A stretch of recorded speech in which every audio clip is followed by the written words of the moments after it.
سرقة الواي فاي حاجة محزنة وبتضايق، لأن اللي بيسرق الواي فاي بيسحب السرعة وانت اللي بتدفع في النهاية. والنهاردة جبتلكم 4 علامات ان الواي فاي بتاعك اتسرق. لو عاوز تعرف تابع الفيديو.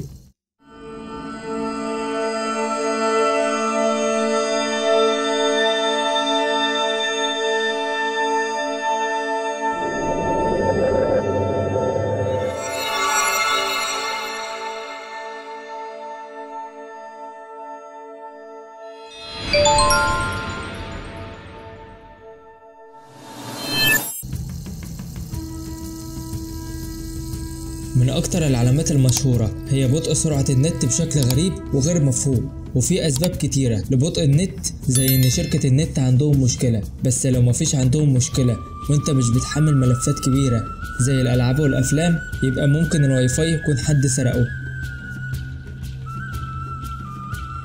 لو لقيت إعلانات متكررة بشكل غريب، يعني وصلتك إشعارات غريبة من مواقع مجهولة وقت استخدامك للنت، فده ممكن يكون دليل على ان الواي فاي اتسرق، وان الهاكر مشارك معاك عنوان الاي بي بجهازك، وممكن يسرق حساباتك سواء كانت سوشيال ميديا او حسابات بنكية. ممكن يخترق موبايلك وياخد منه صور شخصية، فاحذر. لو حصل كده افصل الراوتر وروح لشركة النت اللي انت تبعها واعمل الراوتر مخفي عشان يكون صعب ان حد يخترق الواي فاي. وممكن تحدد عدد الاجهزة اللي تستخدم النت، شوف كام جهاز عندك بيستخدم النت، مثلا 4 أو 5 أجهزة، عشان لو حد حب يسرق الواي فاي لازم جهاز من المتصلين بالنت تفصل عنه النت عشان يستخدم النت بداله. أتمنى تكون وصلت المعلومة.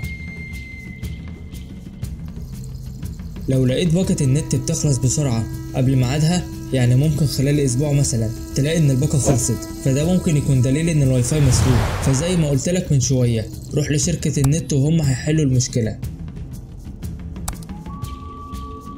لو شاكك ان الواي فاي اتسرق، شوف الاجهزه المتصله بالراوتر من خلال تسجيل الدخول لاعدادات الراوتر.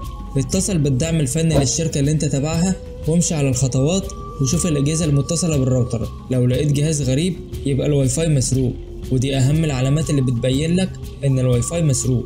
لو عجبك الفيديو اتمنى تشترك في القناه وتفعل زر الجرس علشان يوصلك كل جديد. مستني دعمكم. سلام.